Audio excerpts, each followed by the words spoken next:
What's good, YouTube? It's your boy JusticeXFalls. We back at it again with another video. So the Geoff Keighley Awards it's that time of year again. The Game Awards, it's that time of year again. The nominees have been released. If you're not familiar, the Game Awards is a very, I would say, popular, infamous, gaming award show that happens every year at the end of the year in December. As you can see, it's free. It airs live and it's free to view. It should be free. I don't know why they had to put that. December 8th, 7:30 p.m. Eastern time. That's my time zone, and 4:30 Pacific time. I think they do it out in LA, so it starts 4:30 Pacific time. It's gonna appear across all major digital media, social media platforms. So wherever you can view it at, that's where it's going to be at. So you can start voting and you can look at all the categories. So I did the liberty of taking out 10 categories out of these 31 categories that I thought were interesting. So if I don't cover something here that you wanted to see, then you can go on the website for yourself, thegameawards.com, and you can check out the candidates. But these are the 10 categories that I thought, would be interesting. So we're going to start off with the best VR and AR. So for the best game experience, playable in virtual or augmented reality, irrespective of platform. So after the fall, haven't played that, not gonna lie. Among Us VR, I've played Bone Labs, I've played Moss Book 2, I've played Red Matter 2. I have not played. So these are the VR games. I actually clicked on this so I could see, like, okay, what VR game should I get? Because I have a Meta Quest 2, and I use it to like work out. I play Fit XR, and then I play a few other games that were cool last year, like what's this game called? Walking Dead, Saints and Sinners, the NFL New Era, like that game, the NFL Pro Era, like that VR quarterback game. So I came and looked at this category to see some cool games and see what I might be missing out on, and I see a few that I might be missing out on. After the Fall, Red Matter, Moss Book, and Bone Labs. Well, I played Bone Labs, it was alright, and I played this one. This was alright too. So moving on, we got the best mobile game. I'm a big mobile game head. I like to play mobile games. I just did a video on the Google Play Games beta. If you want to check that out, that'll be I can link it here somewhere, or I can link it after the video. So we got Apex Legends Mobile, which depending on the device you're playing on, it's a little sketchy. I would recommend playing it on like a high grade device, as high grade of a device as you possibly can. Diablo Immortal, it's Diablo. It's always going to be good. Great graphics, great gameplay. It's awesome. Genshin Impact, that game been out for a minute and they've been updating it, and it's I haven't had any complaints with it yet. It's a dope game. It combines a lot of elements from other action adventure games in that category. So that's a dope game. Marvel Snap, people going crazy over Marvel Snap. I haven't played Marvel Snap though, but I've seen some gameplay and it looks fun. Like you have like a little 12 card deck. Your characters have special abilities, and it has a bunch of sound effects and animations and stuff. It looks dope. It looks really dope. So I'm definitely gonna try out Marvel Snap. And then Tower of Fantasy, I've never heard of Tower of Fantasy, but again, I put up these categories to maybe bring to the light some games that I didn't know about. So Tower of Fantasy, if you know about Tower of Fantasy or any of these games that I go through, comment down below. Let me know what some of these games are, like how some of these games play, and what your experience are with those games. So moving on along, we got best role-playing game. You already know Elden Ring was going to be there. Elden Ring is probably going to be game of the year, and I think it is, and it got to be in the game of the year category, because that's the game people were praising. It's been more praise than negativity, and the only negativity was, oh, it's too hard. But the thing is, with Elden Ring, that's how From Software makes their games. They makes their games hard. Like, you should know that already before even getting into it. Like, if this is your first FromSoft game or your first Souls-like game, then I think those are the only people that are complaining about it. And anyway, there's a PC mod for you people that want an easy mode. Get it on PC. There's a PC mod for easy mode, and There's other accessibility mods for people that might be, you know, like disabled in some way, physically or mentally or whatever have you. So moving on along, we got Live Alive. So from Square Enix. Anything Square Enix is good in my book, to be honest. I've never played a bad game from Square Enix. If you know a bad Square Enix game, comment it down below, because I've never played a bad game from Square Enix. Everything I played for them is fun. Have not played this one yet, but I've seen some gameplay, I watched some reviews, and it looks dope. It's definitely on my list of games I want to get, and I'm not surprised that it's here in this category. So next is Pokemon Arceus Legends. It's Pokemon. You know it's gonna hit. Like, they've been doing this for 30 years now, 30 some odd years. It's Pokemon. It's gonna hit. It's a little bit different from your traditional Pokemon experience, but it's still a dope game. And I'm not surprised that it's here. So Triangle Strategy, another dope RPG from Square Enix. I love the art design. I love the variety of the characters and the gameplay. No complaints there. Xenoblade Chronicles 3. One of y'all commented down below. Y'all gave me a lot of details on the lore of Xenoblade Chronicles. That's a game that I've played here and there, maybe at a friend's house or something like that, but I've never really dug into it. And I heard this is like the pinnacle of the series, Xenoblade Chronicles 3. I've heard nothing but good things about this game. So that's definitely, I'm not surprised that's there. I think out of these, I think Elden Ring got it. Like, Elden Ring is gonna win multiple awards. I think Elden Ring got it. I didn't give you my picks for the other one. So out of these VR games, I think Bone Labs or Among Us got it, to be honest. And then for the best mobile game, it's either gonna be, it might be Marvel Snap, because Marvel Snap came on strong, but the install base for these three games are crazy, and probably for this one too. But my pick out of these, I think Marvel Snap is going to win that one. So best role playing game, I reached the Elden Ring. So moving on along, we got fighting games. I love, if you don't know me, I love fighting games. I might not play them a lot on the channel, but I play them a lot on my own, and I play them a lot with my friends. I love all types of fighting games. I love to get in there and get competitive and get better and learn the tricks of the trade and learn new combos. So one game that they the nominees are as such: DNF Duel, dope game. I have that on PS5. Amazing Fighter, JoJo's Bizarre Adventure, one of the wackiest fighters I've ever played.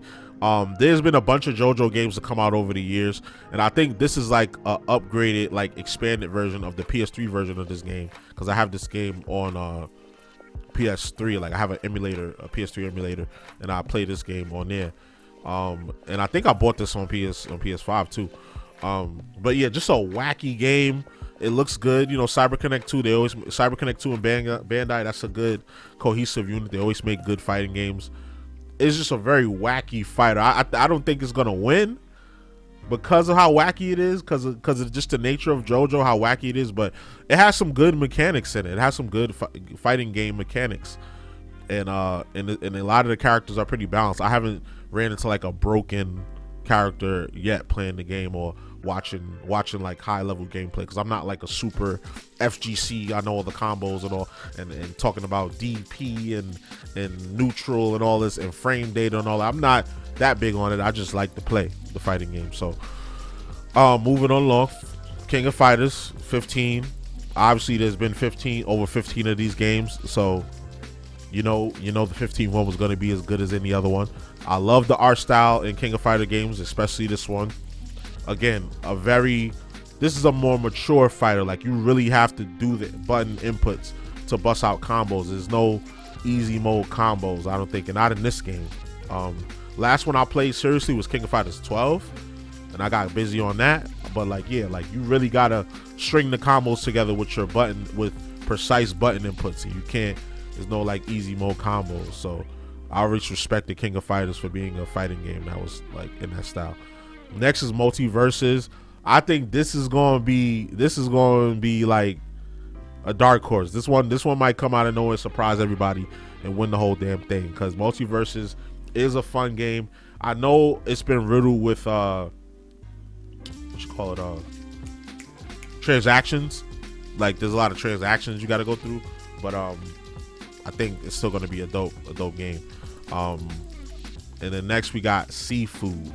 Sifu is dope. I consider that a fighting game. It's just a 3D. It's a 3D like brawler, and it's focused on kung fu. How can it not be a fighting game? I was watching Spawnwave's video on this.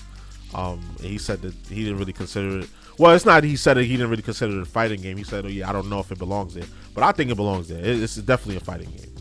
It's not a traditional fighting game like the rest, but it's still a fighting game." So most anticipated game. Now we get into the nitty gritty. So most anticipated game for next year, you got Final Fantasy 16, Hogwarts Legacy. Definitely copping that. Definitely copping this one too. You got Resident Evil 4 remake. You got Starfield, and you got Legend of Zelda: Tears of the Kingdom. That's the new Zelda game. So out of all of these, like, I'm excited for the Resident Evil 4 remake, and I'm excited for Hogwarts Legacy. Those are my two. I'm also gonna cop the other three too, but these two are my most excited. As far as what I think is going to win, it's either gonna be Final Fantasy 16 or Resident Evil 4, because they fan bases are super strong, and like people go crazy for these, and this game isn't out yet. This game has some mixed reviews as far as what we've seen so far, and so has this. So moving on along, best art direction, of course Elden Ring, of course God of War Ragnarok, of course Horizon Forbidden West, of course Scorn, and Stray. I like all the art style of these games, especially Scorn. Scorn is like a fully realized world. Like it's disgusting looking, but it's impressive how they put this art together, how much detail they put into the art. Out of these games, honestly, it's probably either gonna be one of these three: Horizon Forbidden West, God of War Ragnarok, Elden Ring. Me personally, I think it's gonna be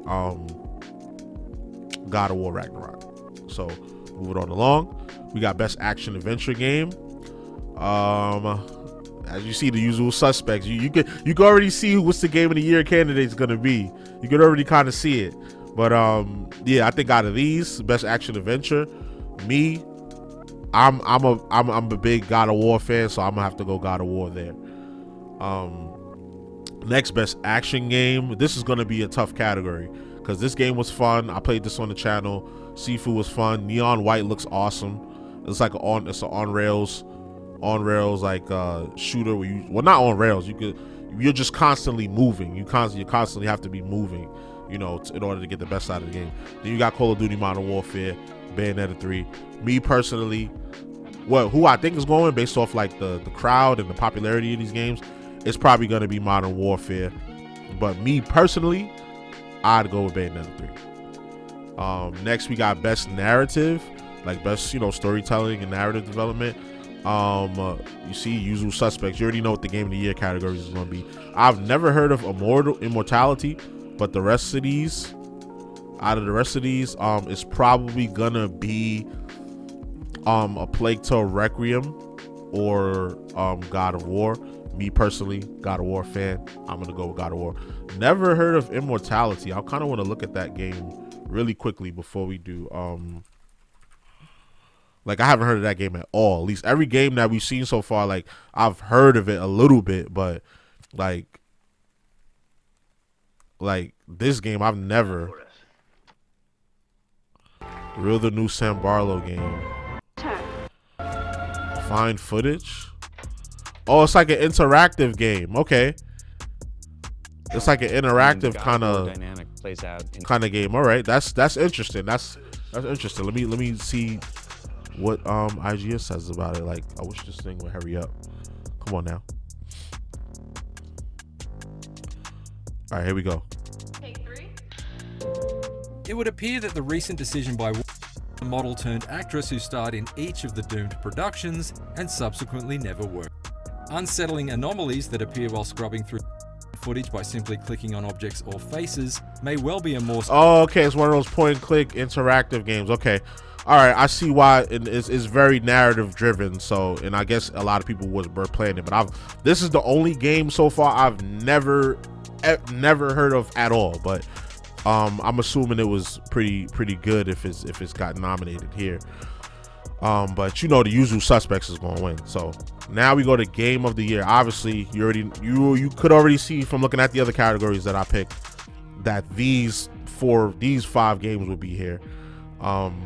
So you got Plague Tale Requiem, Elden Ring, God of War, Horizon Forbidden West, Stray, which is like I thought it would be like Call of Duty or something, but Stray really captured a lot of people's hearts. So that's a game that's up there. And we've never had a game where you play with a cat, like a regular cat with no powers. I've never played a game like that. Like, you let me know if you have, you know. And then Xenoblade Chronicles 3. I'm not surprised by any of these. Me personally, again, I'd probably go with God of War Ragnarok because I'm a God of War fan.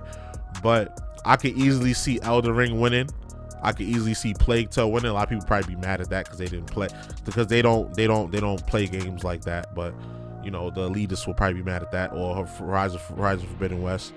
I don't really see these 2 winning, but I see them winning in maybe other categories that they were nominated for. Me personally, is going to come down to me personally, and then what I think is going to happen, as far as you know, is going to be between Elden Ring and God of War Ragnarok. Like, those are the 2 heaviest hitters of the year. This game is getting 10s across the board, and it just came out. This game, everybody's been fanboy and fangirling over it, fan they and them and over it, fans Zians are over it since it came out. So it's gonna be between these 2. So those are my thoughts on the Geoff Keighley Awards. I mean the Game Awards. Yeah, the Game Awards. Those are my thoughts. Like, what do you guys think? Like, comment down below out of which categories you think gonna win. Like, matter of fact, if you made it this far in the video, make your list out of those 10 categories, or from any of these 31 categories. Make your list of what you think is gonna win. Like, what do you think is gonna get Game of the Year? What do you think is gonna get Best Narrative? Like, let me know in the comments. Yeah, so that's about it for this video. So y'all already know the vibes. Like, comment, subscribe, all that good stuff. This is your boy JusticeXFalls, and we out. 1.